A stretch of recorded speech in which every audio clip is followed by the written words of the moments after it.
दोस्तों वैसे तो फॉरेन पॉलिसी के अंदर कोई भी किसी का दोस्त नहीं होता है, सभी अपने हित देखते हैं और इस हिसाब से दुनिया के दूसरे देश के साथ रिश्ते अच्छे करते हैं। लेकिन दोस्तों रिश्ते अच्छे करने की भी कोई हद होती है।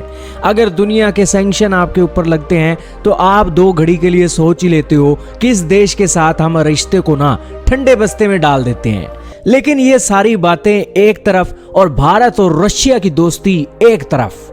दोस्तों क्या आप बिलीव करोगे, भारत की सरकार रशिया और यूक्रेन की जंग के बीच भी आज रशिया से हथियार खरीद रही है और इस हथियारों के मामले में एक बहुत बड़ी डिटेल निकलकर सामने आ गई है। डिटेल आपको बताएंगे तो आपको भी पता लगेगा कि रशिया किस तरीके से भारत के साथ कंधे से कंधा जोड़कर खड़ा है। और ये वीडियो जानने से पहले सबसे पहले जरूरी सूचना, जेडेक्स न्यूज को सब्सक्राइब कर दीजिए, वीडियो को शेयर जरूर कीजिएगा और शुरू करते हैं आज की इस वीडियो को। दोस्तों रशिया और यूक्रेन की लड़ाई चल रही है। यूक्रेन के अंदर तो कुछ नहीं हो रहा है, एक्सपोर्ट भी नहीं हो रहा है ट्रेड का, और ना ही डिफेंस का एक्सपोर्ट हो रहा है। पाकिस्तान भी अपना चिंतित था कि उसके टैंकों की रिपेयर के लिए यूक्रेन के ऊपर डिपेंडेंट रहना पड़ता था। उस देश के अंदर जंग चल रही है तो पाकिस्तान को नुकसान हो गया है। लेकिन रशिया के साथ पाकिस्तान के इतने अच्छे रिश्ते नहीं हैं तो वो अब ऐसे मुंह सुजाकर बैठा है। लेकिन दोस्तों भारत और रूस है ना, ये दोनों इतने गहरे दोस्त हैं कि रूस और यूक्रेन की जंग के बीच भी रशिया हमें डिफेंस के हथियारों की सप्लाई लगातार कर रहा है। दोस्तों आप सोच कर देखिए, किसी देश के अंदर जंग चलती है, उसे हथियारों की जरूरत होती है और पैसे की जरूरत होती है। जरूर रशिया के पास पैसों की कोई कमी नहीं है, लेकिन उसकी सेना को जंग लड़ने के लिए हथियारों की तो जरूरत होती है। जाहिर सी बात है कि वो अपनी सेना के लिए हथियार पहले बनाएगा, दुनिया के दूसरे देशों के लिए हथियार थोड़ी बनाएगा। लेकिन रशिया ने इस मामले में कोई भी कॉम्प्रोमाइज नहीं किया है, क्योंकि उसे पता है कि भारत उसके लिए बहुत बड़ी मार्केट है।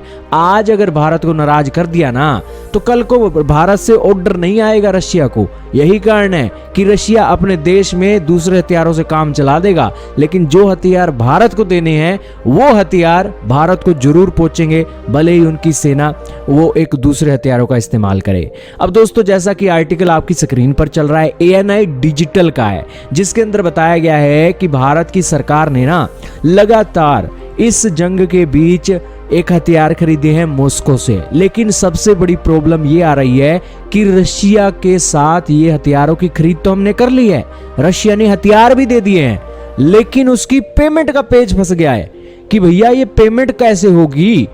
रशिया हमें एक किस्म से उधारी दे रहा है। क्यों? स्विफ्ट सिस्टम से तो रशिया को निकाल दिया है, और उस सिस्टम से निकालने जाने के बाद हमने रशिया से तेल भी खरीदा है, इंपोर्ट भी बढ़ गए हैं, तो हम रशिया को जो बेच रहे हैं वो उस मामले में पेच फंस गए हैं। तो दोस्तों इसको लेकर रशिया और भारत जल्द ही सिस्टम निकालेंगे।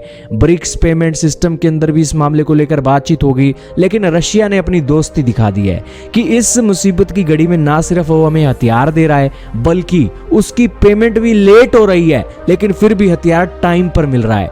भारत ने रशिया से S-400 लिया है, उसको लेकर भी रशिया की तरफ से क्लैरिटी आई है कि ऑन टाइम डिलीवरी होगी S-400 की। आपको चिंता करने की जरूरत नहीं है, आपको जो हमने एक सिस्टम देना है वो तो देना ही देना है, भले ही हमारी जंग चल रही है रशिया यूक्रेन के साथ या फिर दुनिया के देश हमारे ऊपर सैंक्शन लगा रहे हैं। दोस्तों आप हमें बताइए, अमेरिका, यूरोपियन यूनियन जैसे दोगले देश हमारे मुंह पर बोल देते हैं कि इंडो पैसिफिक के अंदर जंग होगी तो हम आपकी सपोर्ट में नहीं आएंगे, लेकिन रशिया आज अपने देश में जंग लड़ रहा है तो भी वो भारत को हथियार दे रहा है, और इसी के साथ वो सपोर्ट भी करता है कि अगर कोई दिक्कत होगी भारत को तो रशिया मदद करने के लिए तैयार है। दुनिया के अंदर देश होते होंगे और उनके साथ भारत के रिश्ते भी अच्छे होते होंगे, लेकिन जो रिश्ते रशिया और भारत के अच्छे हैं वो पूरी दुनिया के अंदर एक मिसाल है दोस्ती का। क्या कहना चाहोगे? कमेंट में बताइएगा।